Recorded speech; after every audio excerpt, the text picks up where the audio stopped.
The forward guidance, which has been used as a major communication tool by central banks in major countries such as the United States, has effectively come to an end.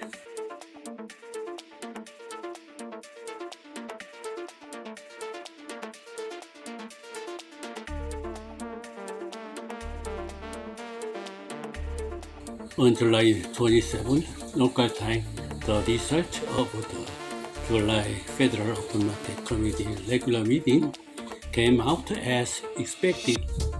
The Federal Reserve raised the interest rate by 0.75 percentage points as expected.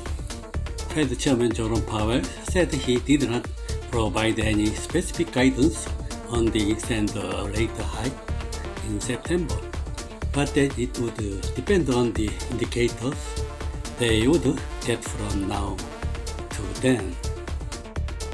The European Central Bank raised the key interest rate by 0.50 percentage points on July 21st local time. Contrary to the previous announcement, the ECB serves as the central bank for 19 countries that use the euro. The ECB held a monetary policy meeting and announced that it would raise the benchmark interest rate by 0.5 percentage points from 0% to 0.5%. The deposit interest rate, which used to be minus 0.5%, was raised by the same amount to 0%.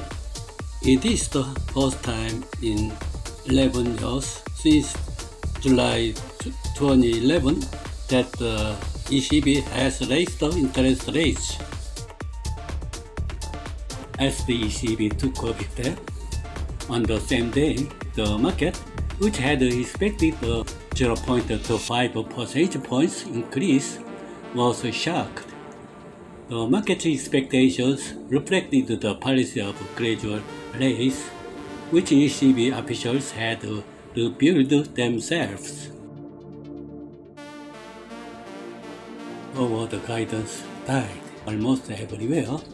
The Fed has killed the central bank's forward guidance. The ECB nailed the final nail to the coffin. However, with the end of such forward guidance, investors may react more sensitively whenever economic indicators are released, leading to greater volatility in the financial market.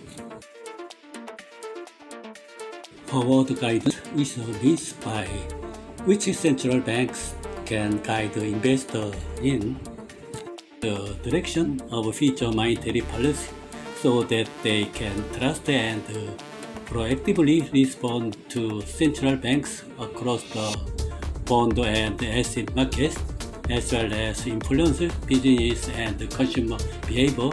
Forward guidance has the advantage of stabilizing the market by allowing the central bank to communicate with the market and resolve uncertainty.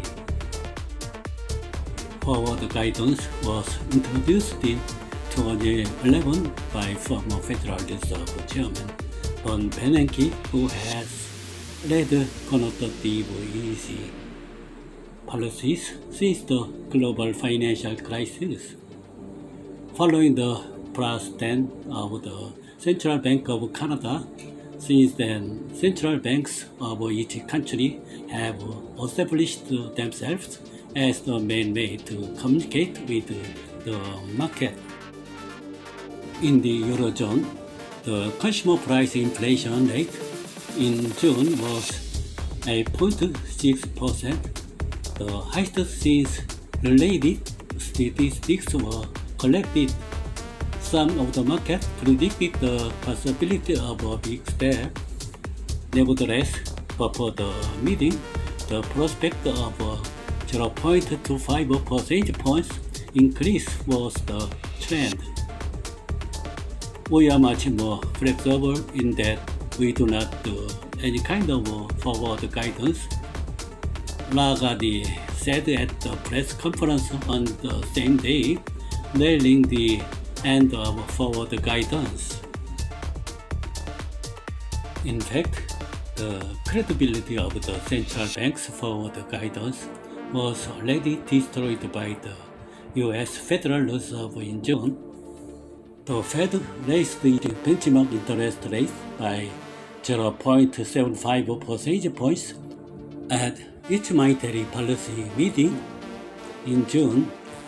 Contrary to market expectations, this was contrary to the comment of Fed Chairman Jerome Powell, who had previously suggested the 0.50 percentage points increase.